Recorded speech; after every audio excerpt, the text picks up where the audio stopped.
तो बच्चों हम बात कर रहे हैं चैप्टर स्ट्रेट लाइंस की।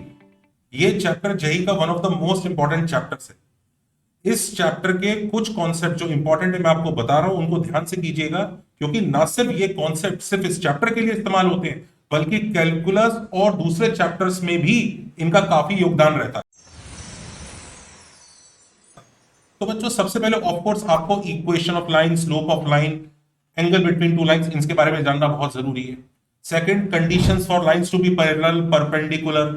थर्ड, दो पैरेलल लाइंस के बीच का डिस्टेंस, पॉइंट का डिस्टेंस एक लाइंस के। Next, family of lines, one of the very most important topic. और फाइनली लोकस। लोकस के ऊपर काफी क्वेश्चंस जेई के फेवरेट होते हैं और थोड़ा सा मुश्किल भी होता है, लेकिन ये एक ऐसा टॉपिक है इसको आपको करना जरूरी है, क्योंकि इसके जो कॉन्सेप्ट्स हैं आगे कैलकुलस में भी काफी यूज होते हैं। अब हम बात करते हैं बच्चों इसी चैप्टर के कुछ इजी टॉपिक्स के बारे में, जिनको आप थोड़ी कम मेहनत से भी कर सकते हैं। जिसमें सबसे पहले ऑफ कोर्स आता है equation of line, angle between to line, slope, distance formula, section formula. ये थोड़ा इजी पार्ट रहता है। हालांकि एक्सटर्नल डिवीजन वाले फॉर्मूले में बच्चों को दिक्कत आती है, बट स्टिल सेक्शन फॉर्मूला वगैरह तक काफी कुछ इजी रहता है। उसके अलावा कुछ ऐसी चीजें भी इजी रहती हैं, जैसे distance of a point from a line.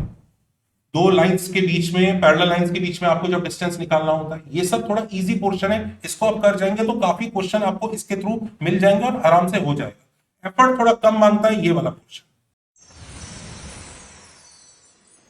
अब बच्चों इस चैप्टर के कुछ डिफिकल्ट पोर्शन के बारे में भी आपको बता देता हूं। इस चैप्टर में बच्चों सबसे डिफिकल्ट जो बच्चों को लगता है वो है family of lines.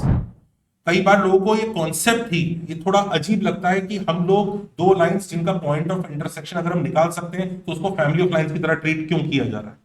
Family of lines के बाद बच्चों ऑर्थो सेंटर, इन सेंटर, सर्कम सेंटर, इन सबकी प्रॉपर्टीज और उन सबके जो रिलेटेड क्वेश्चंस होते हैं वो थोड़ा सा बच्चों को इनिशियली टफ लगता है, क्योंकि इसके बारे में ज्यादा डिटेल में फ्यूचर चैप्टर आता है, प्रॉपर्टीज ऑफ ट्रायंगल, वहां पढ़ा जाता है। उसके अलावा भी बच्चों इस चैप्टर में पेयर ऑफ स्ट्रेट लाइंस का भी एक कॉन्सेप्ट आता है।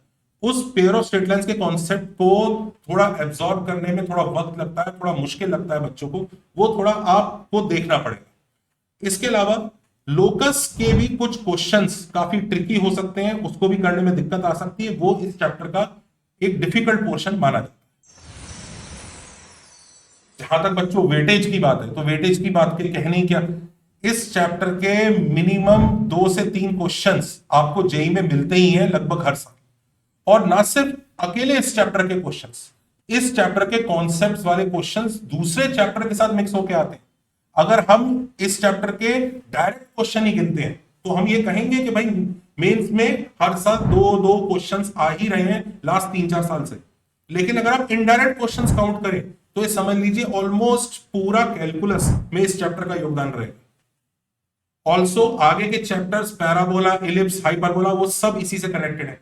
तो अगर हम इसके वेटेज की बात करते हैं तो इनडायरेक्टली यही चैप्टर आपको कम से कम जेई में 15 से 20% का वेटेज रखता है। तो इस चैप्टर को बहुत ढंग से करना पड़ेगा।